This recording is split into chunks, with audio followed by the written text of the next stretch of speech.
Hi everyone, thank you for tuning in. I'm your instructor Joy.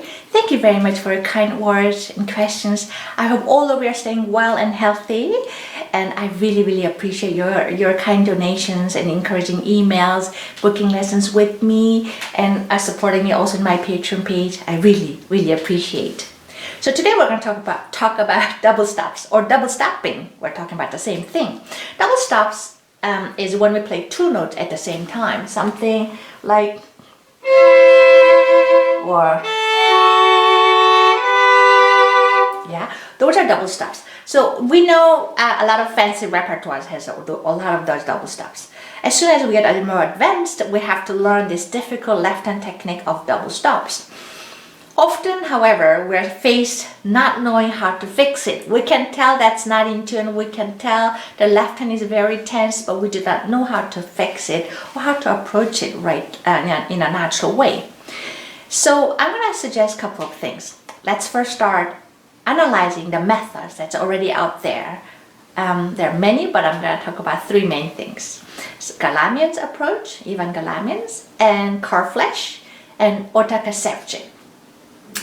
All three are fantastic technique books. They all have a nice parts to offer, but it's up to us to choose the right thing for the right technique so that you build a nice collection of healthy technique practicing. Now, even though I'm a great fan of many things when it comes to Galamian and Karflesh, I find that when it comes to double stops, Sevcik is the best method to start with. Namely because Sevcik understood the natural way of teaching the students to work with the left hand. The biggest problem we have when it comes to double stops is we are overly tense. We don't know how to relax it. He start building our left hand frame, and then he start in the most natural interval of 6, which fingers are right close by. Yeah. Whereas a Karflesh and Galamian, the very first double stop study they put is thirds. So for those who don't know what thirds and sixths are, we're talking about the distance from between those two notes, from bottom note to the top. So if there are 3 steps from the bottom to the top note, we call the interval of thirds. For example, F sharp and A would be interval of thirds, because from F sharp, 1, G to A, there would be 3 notes. So we call interval of 6, interval of thirds, and if there's 6 notes in between, including the bottom and top notes, that would be we would call it 6, and so on. So back to the method. So Karflesh and Galamian starts with the interval of thirds, like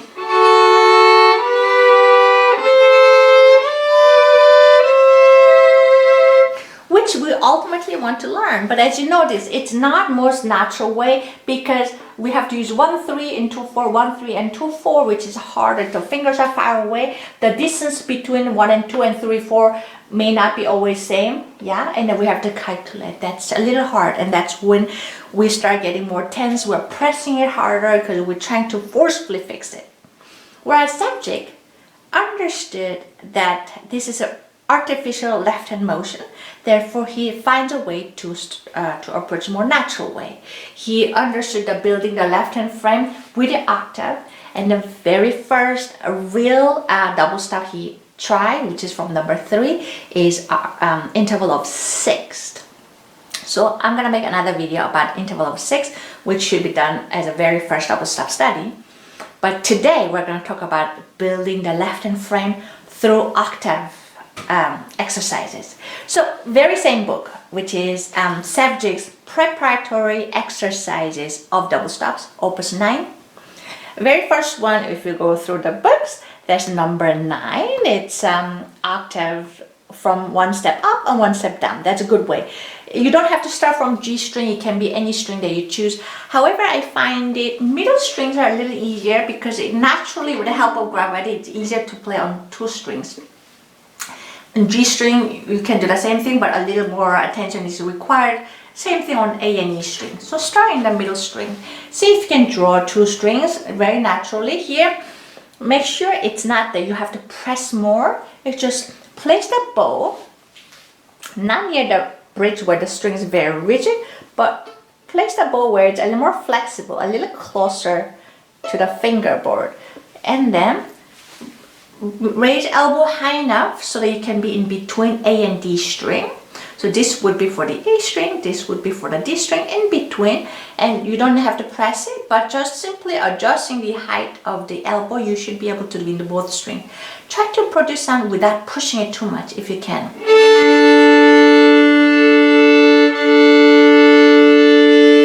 If you're having a hard time producing the sound, sometimes speeding up the bow speed can help. Yeah, just try that one. So once you're done, then we're gonna start the octave studying. So now the exercise starts from G string,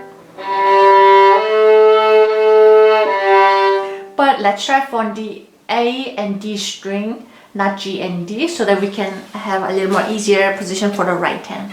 Now, when it comes to octave, I find it's great because it builds left hand frame naturally. Because it's important to know how to keep your left hand position in each position, whether it's first position, third, or fifth. As you know, the distance gets narrower as you get higher positions. So by playing octave, double stops of octave, it teaches left hand frame naturally, and also it gives us a chance to understand the distance between notes. We also know there are half steps and whole steps. Half steps are the one when the notes are right next to each other. Whole steps are when the notes are a little far away. Yeah. So now let's start from the D string.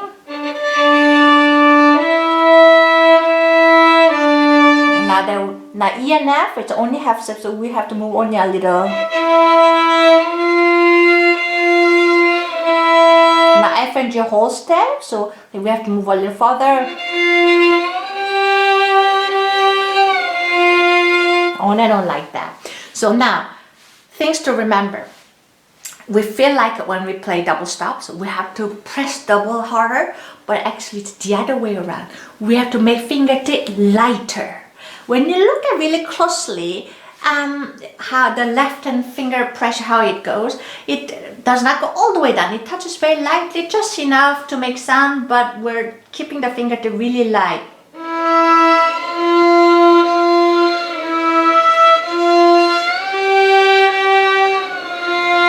Yeah, not only that, while we're doing constant shifting, because our left hand is moving up and down all the time, during shifting you have to release the finger pressure but leave the fingertips still on the string, and then glide it slowly, and then when you have the note, then you apply the fingertip weight again. Make sure to keep it very light, just do it slowly.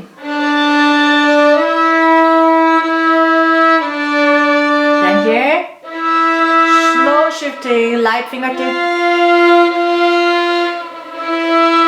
Next one. Glide the finger with the light fingertip.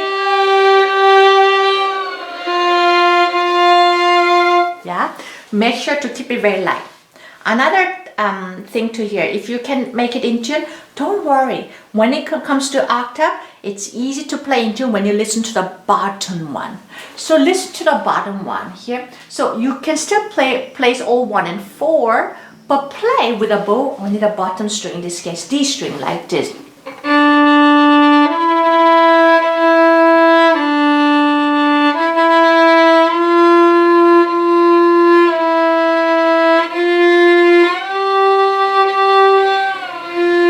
It's very important to keep the pinky on throughout so that you still learn the left hand frame and distance between notes. And once you feel comfortable, then play both strings, A and D string. Make sure to listen to the bottom one. Then here, slow shifting.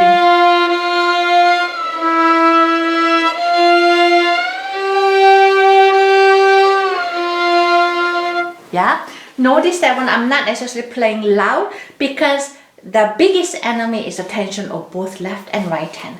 So focus on having very light fingertip on the left hand and just enough sound so that you can hear, but without getting much tense. Yeah. I wish you all happy practicing with this difficult, challenging studies of double stops. I'll make another video of very first double stop that you study, which is 6. Thank you for watching and happy practicing. Hope to see you again. Bye bye.